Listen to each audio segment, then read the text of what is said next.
The title of the journal is If Christ Had Not Come. Okavela Kriste Rakapoyi Undunte. It was Christmas time. My family is getting ready for Christmas celebrations. I was in 4th grade and as usual very excited about the festive season. My daddy was setting up the star, a tradition in our country, and my mother, who is my Sunday school teacher also, is preparing us for the Christmas drama. I was to enact the role of Mary and I am pretty excited about it. I got a new outfit for the role in addition to my new dress. Suddenly my mom asked us a question. What if Jesus did not come to the world? What is our hope? I don't know about my brothers, but I was very worried in my heart. If Jesus had not come, there would be no Christmas. I would not have Christmas holidays, no new dresses, no sweets, no decorations, no Christmas tree. The list goes on and on. I was very disappointed for wrong reasons. But this question did not worry just children like me at that time, but it even haunted elders all over the world. A number of years ago, a remarkable Christmas card was published by the title, If Christ Had Not Come. It was based on our Saviour's own words, if I had not come, in John chapter 15 verse 22. The card pictured a minister falling asleep in his study on Christmas morning and then dreaming of a world into which Jesus has never come. In his dream, he saw himself walking through his house, but as he looked, he saw no stockings or socks hung on the chimney, no Christmas tree, no wreaths, and no Christ to comfort and gladden hearts or to save us. He then walked on to the street outside, but there was no church with its church building. And when he came back and sat down in his library, he realized that every book about Jesus Christ was disappeared. The minister dreamed that the doorbell rang and that a messenger asked him to visit a friend's poor dying mother. He reached their home, and as his friend sat and wept, he said, I have something here that will comfort you.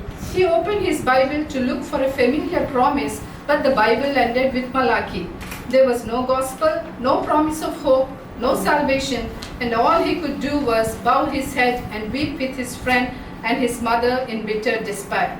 2 days later, he stood beside her coffin at the funeral and conducted the service, but there was no message of comfort, no words of glorious resurrection, no thought of a mansion awaiting for her in heaven. There was only dust to dust and ashes to ashes and a very long eternal farewell.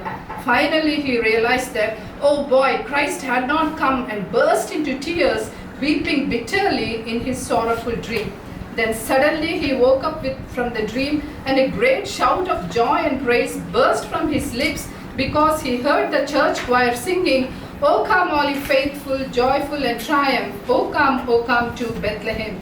So let us be glad and rejoice today because the Christ has come. Let us remember the proclamation of the angel in Luke chapter 2.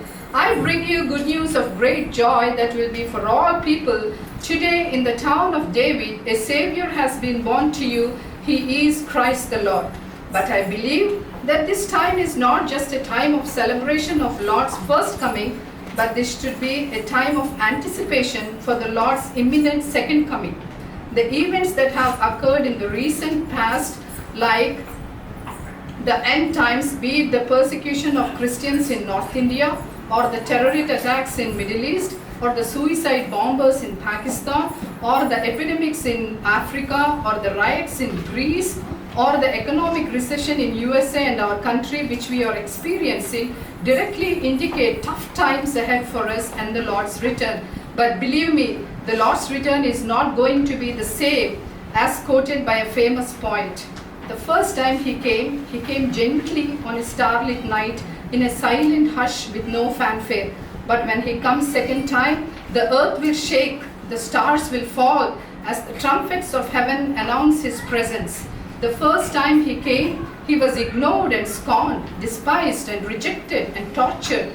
But when he comes second time, all nations will gather to kneel before him, declaring his glory and singing his praise. The first time he came, he hung on a rugged cross in shame, betrayed by his own friends to die as a thief. But when he comes second time, he will sit on his throne as the universe shouts in triumphant joy and crowns him everlasting King of Kings and Lord of Lords. Are we ready for the Lord's return?